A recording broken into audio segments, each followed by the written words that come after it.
자, 이어서 정의당 심상정 대선 후보 이야기를 좀 짚어보겠습니다. 심상정 후보는요, 여전히 휴대전화까지 꺼둔 채 연락이 되지 않고 있다고 합니다. 허경영 국가혁명당 대선 후보가 심상정 후보를 향해서 위로의 말을 건넸습니다. 낙담하지 말아라 라면서 허 후보 자신이 당선이 되면 장관 임명권을 드리겠다, 이런 글을 SNS에 올렸습니다.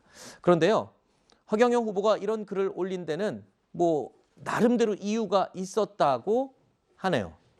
최근에 실시된 여론조사 내용 하나를 살펴보면요, 이재명 후보와 윤석열 후보의 양강 구도는 보시는 것처럼 여전합니다.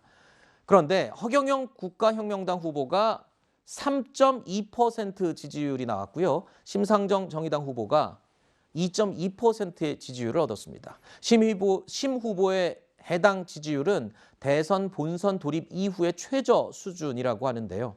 자, 심상정 후보 스스로도 좀처럼 이 오르지 않는 지지율 때문에 그 고민을 피력한 적이 있습니다.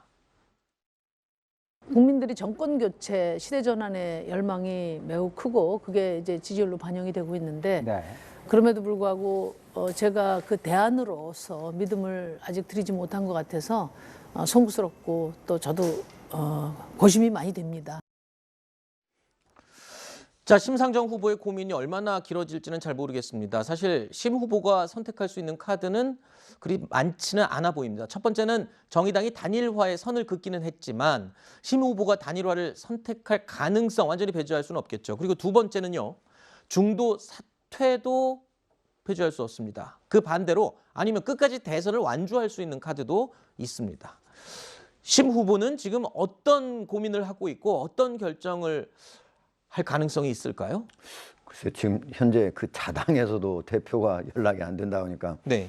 사실 이 취재가 잘 안 되는데, 지금 사실은 이제 심 후보의 지지율이 지지부진하고 떨어진 거는 사실 심상정 후보의 책임이라고 보기는 어려워요. 왜냐하면 노무현 대통령 때까지만 하더라도 노무현 대통령이 평소에 공약했고 했던 것들을 다 하지를 못했거든요. 그 가장 큰 이유는 여러 가지 실제로 국가를 경영하다 보니까 거기까지 가면 안 되겠구나, 이런 것들이 있었는데, 문재인 정부에 들어와서는 문재인 대통령이 주요 공약들을 대부분 다 한번 추진을 해봤거든요. 근데 부작용이 커졌지 않습니까? 그러니까 그런 과정에서 이미 더불어민주당이 하는 여러 가지 주장들도 이렇게 다 하게 되면 문제점이 많이 발생하는구나. 그런 과정에서 정의당의 주장은 더불어민주당보다 더 좌측으로 가 있거든요.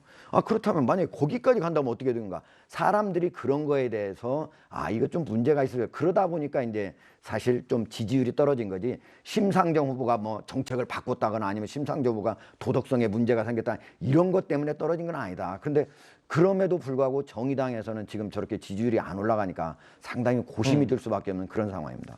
알겠습니다.